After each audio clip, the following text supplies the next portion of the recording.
Kraven the Hunter is the final movie in Sony's Spider-Man universe, but is it going out with a bang?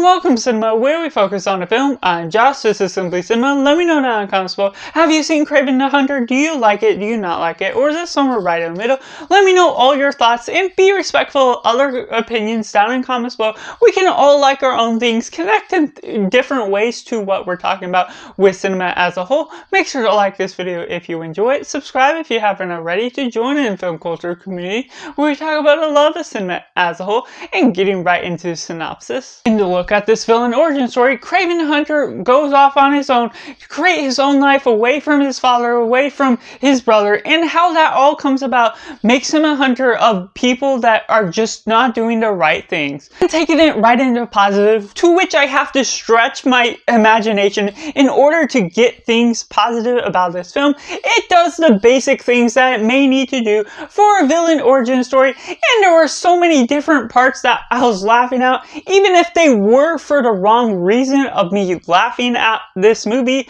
It's not a comedy, but there's some things that can be entertainment, and especially if you had friends to go with you to the theaters, you could have a good time. Just how different problems come about. Me personally, I went just by myself, still had some moments here and there that effectively worked to make me laugh, even if it wasn't necessarily for something that was funny. And so there were some action bits here and there that I did actually genuinely enjoy for how things come about. We finally get a real look at the Rhino, this time around in a different, more realistic appearance of what the Rhino's like. And so how that all comes about, few bits here and there just stand out to me in something that actually works for what you're getting out of the baseline of the story, even if it doesn't dive deep into the fatherhood story and what you're getting out of the trauma or other things where the father is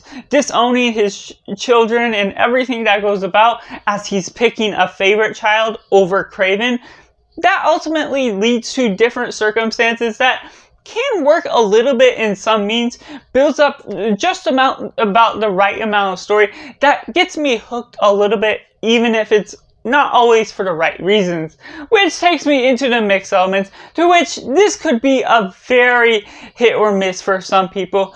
There could be fans of this film that, if you're a fan of it and you enjoy it for what it is, that is perfectly fine, and I want to be clear on that, especially for anyone wanting to comment their honest opinion. If you loved it, that's fantastic. And just being able to understand the action, certain things that come about, it may be flawed in many natures and have these different steps that just don't necessarily always feel as calculated. But this is also supposed to be an origin story to this villain. There's no Spider-Man, so it's not necessarily going to have the right beat that makes sense for this Spider-Man villain. So they have to shoehorn all of these different things in order to create this other villain that's going up against this villain origin story that Kraven in this sense is almost an anti-hero, even though he's not necessarily taking the right steps. And so it becomes complicated by the story means of what a protagonist versus the antagonist is for the purpose of the storytelling, what we're going about with this. And there's certain CGI, other things I don't personally think looks good at all. But knowing some people, I want you to be aware that I know there's some people out there where CGI, it's not noticeable to them if it looks bad, if it looks good. So if you're one of those people where CGI just doesn't always bother you, then this still could have something to merit something that you're getting out of it by the end of the day, which takes me into the negatives, to which there's just so much that it just turns you off from the film. Now, me personally, like I said, in the positive, it can be funny and certain things come about in this ridiculous nature, but that's all for the wrong reasons. Because of the convoluted storyline, certain things that come about that are contrived or inconsistent with how you're following along with the plot, different breakups with how the camera flow is going about, how the character motivations come about, wrong decisions made time and time again, how you're getting some of the performances that are good, but don't do enough to do service for the story that just doesn't do much of interest to engage with the audience.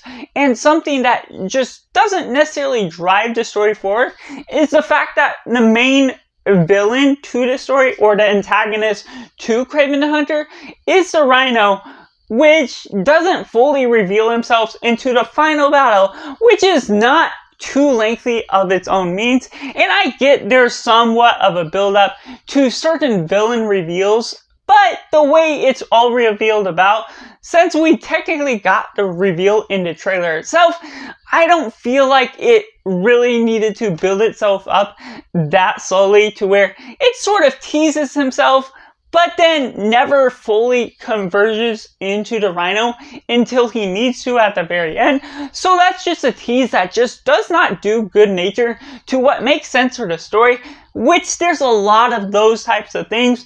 Certain dialogue that just feels very off-putting, certain conversations that just are a tease to what's going on, not necessarily trying to lead the audience on toward what's actually going on, or certain piece of information where the family likeness to what we're getting out of Kraven, his brother, and his father just doesn't always work out so well, which can make sense to certain family dynamics, but it's not necessarily intriguing in this circumstance because of the way of how the setup is done, the exposition, certain things where you're putting Kraven in prison in the opening scene, then it sort of flashes back to what his childhood was like, being able to grow up with his brother before he sort of got these powers as Kraven, and so how that changes about, and then finding out certain things where the brother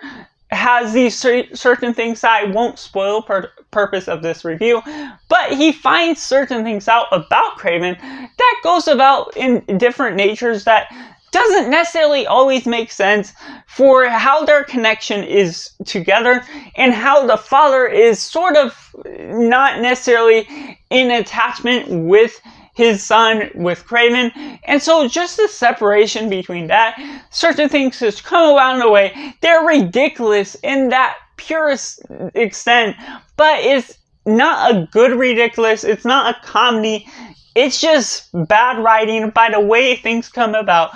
And just looking back at Sony Spider-Man Universe, how it flows about, it just hasn't been great without Spider-Man.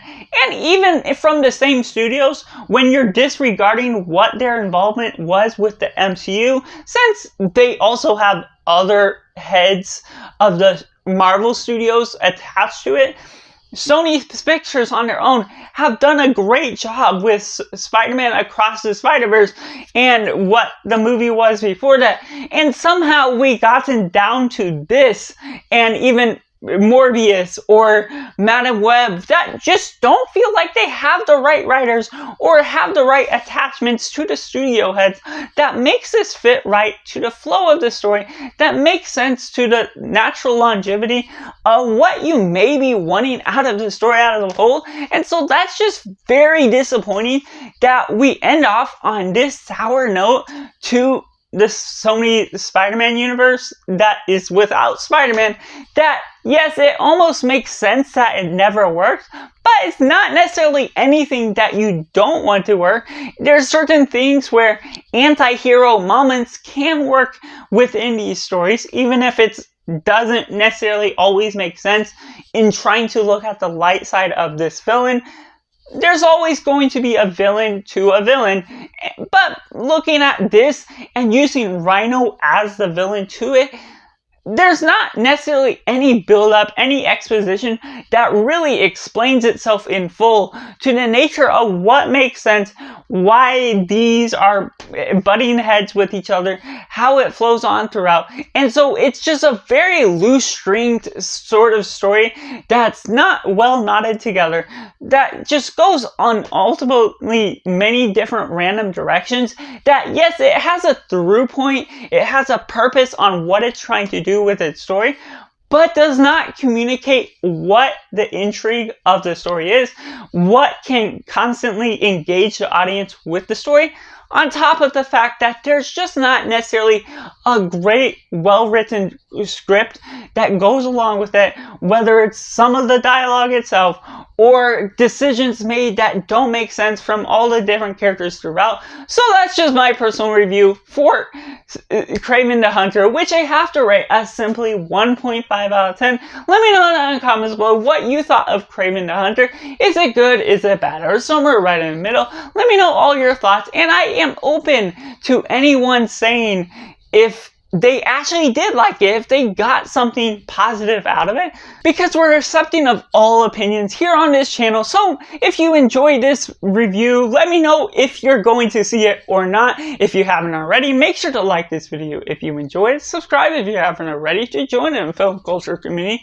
where we talk about the love of cinema as a whole. So that's just all, and make sure to do yourself a favor and go watch a movie.